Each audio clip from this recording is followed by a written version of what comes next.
जय जय श्री हरि भक्तों। आज कार्तिक महात्म की 6वीं कथा का हम श्रवण करते हैं।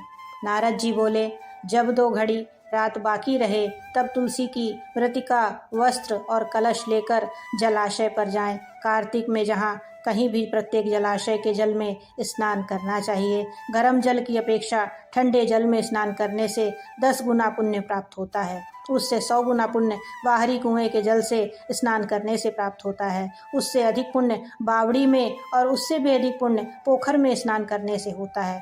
उससे 10 गुना झरनों में और उससे भी अधिक पुण्य वहाँ पर होता है जहाँ 2 नदियों का संगम हो। और यदि कहीं 3 नदियों का संगम हो तब तो पुण्य की कोई सीमा ही नहीं रहती। स्नान से पहले भगवान का ध्यान करके स्नानार्थ संकल्प करना चाहिए। फिर तीर्थ में उपस्थित देवताओं को क्रमशः अर्घ्य, आचमनीय आदि देना चाहिए। अर्घ्य मंत्र इस प्रकार है कि हे कमलनाथ, आपको नमस्कार है। हे जलाशयी भगवान, आपको प्रणाम है। हे ऋषिकेश, आपको नमस्कार है। मेरे दिए अर्घ्य को आप ग्रहण करें। वैकुंठ, प्रयाग तथा बद्रिकाश्रम में जहाँ कहीं भी भगवान विष्णु गए वहाँ उन्होंने 3 प्रकार से अपना पांव रखा था। वहाँ पर ऋषि, वेद, यज्ञों सहित सभी देवता मेरी रक्षा करते रहें। हे जनार्दन, हे दामोदर, हे देवेश, आपको प्रसन्न करने हेतु मैं कार्तिक मास में विधि विधान से ब्रह्म मुहूर्त में स्नान कर रहा हूँ। आपकी कृपा से मेरे सभी पापों का नाश हो। हे प्रभु, कार्तिक मास में व्रत तथा विधि पूर्वक स्नान करने वाला मैं अर्घ्य देता हूँ। आप राधिका सहित ग्रहण करें। हे कृष्ण, हे बलशाली, राक्षसों का संहार करने वाले भगवान, आपकी कृपा से मेरे सभी पापों का नाश हो। हे प्रभु, कार्तिक मास में व्रत तथा विधि पूर्वक स्नान करने वाला मैं अर्घ्य देता हूँ। आप राधिका सहित ग्रहण करें। हे कृष्ण, हे बलशाली, राक्षसों का संहार करने वाले भगवान, हे पापों का नाश करने वाले, कार्तिक मास में प्रतिदिन दिए हुए मेरे इस अर्घ्य द्वारा कार्तिक स्नान का व्रत करने वाला फल मुझे प्राप्त हो। तत्पश्चात भगवान विष्णु, शिव तथा सूर्य को ध्यान करके जल में प्रवेश करते हुए नाभि के बराबर जल में खड़े होकर विधि पूर्वक स्नान करना चाहिए। गृहस्थी को तिल और आंवले का चूर्ण लगाकर तथा विधवा स्त्री व यति को तुलसी की जड़ की मिट्टी लगाकर स्नान करना चाहिए। सप्तमी, अमावस्या, नवमी, त्रयोदशी, द्वितीया, दशमी आदि तिथियों को आंवला तथा तिल से स्नान करना वर्जित है।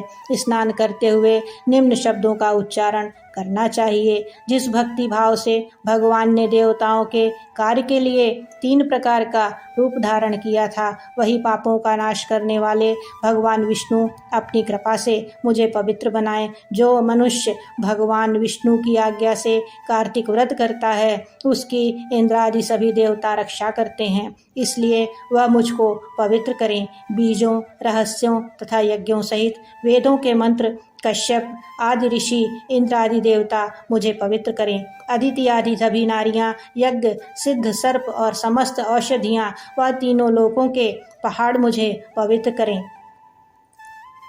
इस प्रकार कहकर स्नान करने के बाद मनुष्य को हाथ में पवित्री धारण करके देवता, ऋषि, मनुष्यों तथा पितरों का विधि पूर्वक तर्पण करना चाहिए। तर्पण करते समय तर्पण में जितने तिल रहते हैं उतने वर्ष पर्यंत व्रती के पितृगण स्वर्ग में वास करते हैं। उसके बाद व्रती को जल से निकलकर शुद्ध वस्त्र धारण करने चाहिए। सभी तीर्थों के सारे कार्यों से निवृत्त होकर पुनः भगवान विष्णु का पूजन करना चाहिए। सभी तीर्थों के सारे देवताओं का स्मरण करके भक्ति पूर्वक सावधान होकर चंदन, फूल और फलों के साथ भगवान विष्णु को फिर से अर्घ्य देना चाहिए। अर्घ्य के मंत्र का अर्थ इस प्रकार है। मैंने पवित्र कार्तिक मास में स्नान किया है। हे विष्णु, श्री राधा के साथ आप मेरे दिए हुए अर्घ्य को ग्रहण करें। तत्पश्चात चंदन, फूल और तांबूल आदि से वेद पाठी ब्राह्मणों को श्रद्धापूर्वक पूजन करें और बारंबार नमस्कार करें। ब्राह्मणों के दाएं पांव में तीर्थों का वास होता है, मुख में वेद और समस्त अंगों में देवताओं का वास होता है।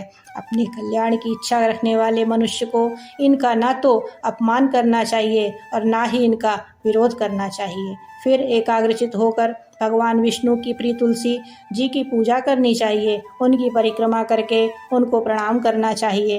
हे देवी, हे माता तुलसी, देवताओं ने ही प्राचीन काल से तुम्हारा निर्माण किया है और ऋषियों ने तुम्हारी पूजा की है। हे विष्णु प्रिया तुलसी, आपको नमस्कार है। आप मेरे समस्त पापों को नष्ट करें। इस प्रकार जो मनुष्य भक्तिपूर्वक कार्तिक व्रत का अनुष्ठान करते हैं वे संसार के सुखों का भोग करते हुए अंत में मोक्ष को प्राप्त होते हैं।